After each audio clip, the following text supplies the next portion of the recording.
2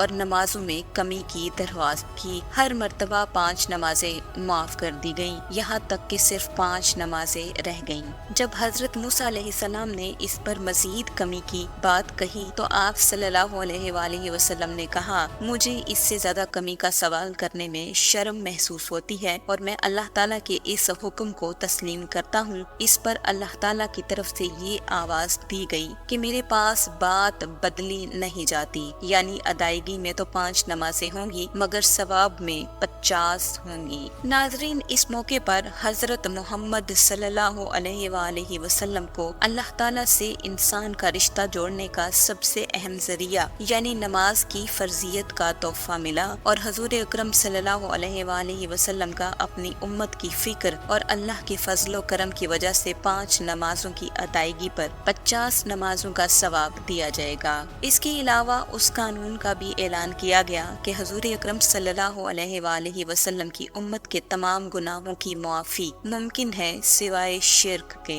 یعنی کبیرہ گناہوں کی وجہ سے ہمیشہ عذاب میں نہیں رہیں گے بلکہ توبہ سے معاف ہو جائیں گے یا عذاب بھگت کر چھٹکارا مل جائے گا، البتہ کافر اور مشرک ہمیشہ جہنم میں رہیں گے۔ اس عظیم سفر میں آپ صلی اللہ علیہ وآلہ وسلم کو جنت دوزخ کے مشاہدہ کے ساتھ مختلف گناہگاروں کے احوال بھی دکھائے گئے، جن میں سے بعض گناہگاروں کے احوال اس نیت سے بتائے جا رہے ہیں تاکہ ان گناہوں سے ہم خود بھی بچیں اور دوسروں کو بھی بچنے کی ترغیب دیں۔ ابو داؤد میں حضرت انس رضی اللہ تعالی عنہ سے روایت ہے کہ رسول اللہ صلی اللہ علیہ وآلہ وسلم نے ارشاد فرمایا کہ معراج کی رات ایسے لوگوں پر بھی گزر ہوا جن کے ناخن تانبے کے تھے اور وہ اپنے چہروں اور سینوں کو چھیل رہے تھے، اور یہ وہ لوگ تھے جو لوگوں کے گوشت کھاتے یعنی ان کی غیبت اور برائی کرتے تھے۔ حضرت ابو ہریرہ رضی اللہ تعالی عنہ سے روایت ہے کہ رسول اللہ صلی اللہ علیہ وآلہ وسلم کا معراج کی رات ایسے لوگوں پر بھی گزر ہوا جن کے پیٹ اتنے بڑے تھے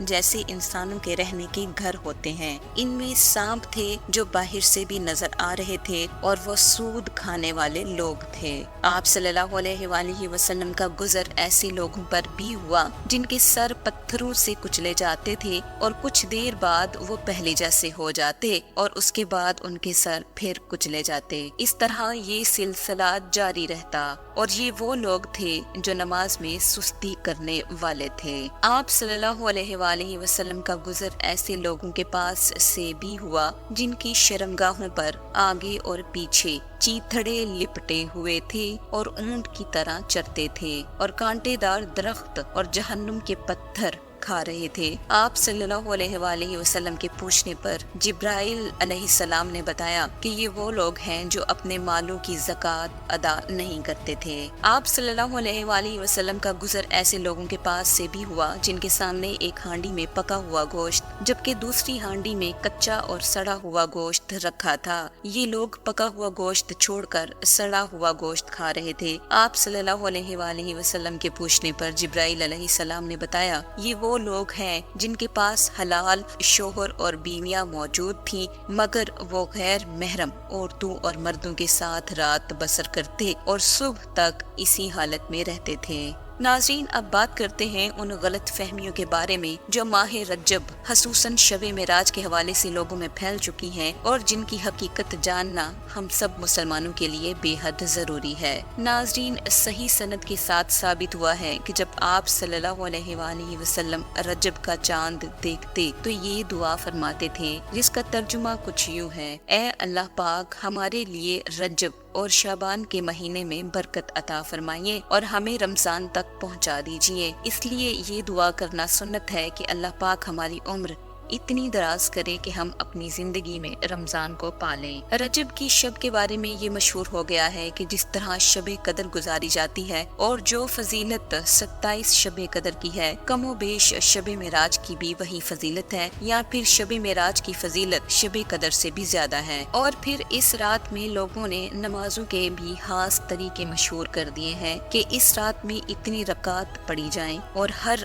رکعت میں فلاں فلاں صورتیں پڑھی جائیں، جبکہ یہ سب بے بنیاد باتیں ہیں اور شریعت میں ان کی کوئی حقیقت نہیں ہے۔ ناظرین، 27 رجب کے بارے میں یقینی طور پر نہیں کہا جا سکتا کہ یہ وہی رات ہے جس میں نبی کریم صلی اللہ علیہ وآلہ وسلم معراج پر تشریف لے گئے تھے، کیونکہ اس بات میں بھی مختلف روایتیں ہیں۔ بعض روایتوں میں یکم ربیع الاول، بعض میں رجب اور بعض میں کسی اور مہینے کا ذکر ہے، اس لیے پورے یقین کے ساتھ نہیں کہا جا سکتا کہ کون سی رات صحیح معنوں میں معراج کی رات ہے جس میں حضرت محمد صلی اللہ علیہ وآلہ وسلم معراج پر تشریف لے گئی، لیکن اس بات پر بلا اختلاف سب کا اتفاق ہے کہ معراج نزول وحی کے بعد اور ہجرت سے پہلے کا واقعہ ہے جو کہ مکہ معظمہ میں پیش آیا۔ ناظرین، اس بات سے ثابت ہوتا ہے کہ شب معراج کی تاریخ محفوظ نہیں، اس لیے یقینی طور پر 27 رجب کو شب معراج قرار دینا بھی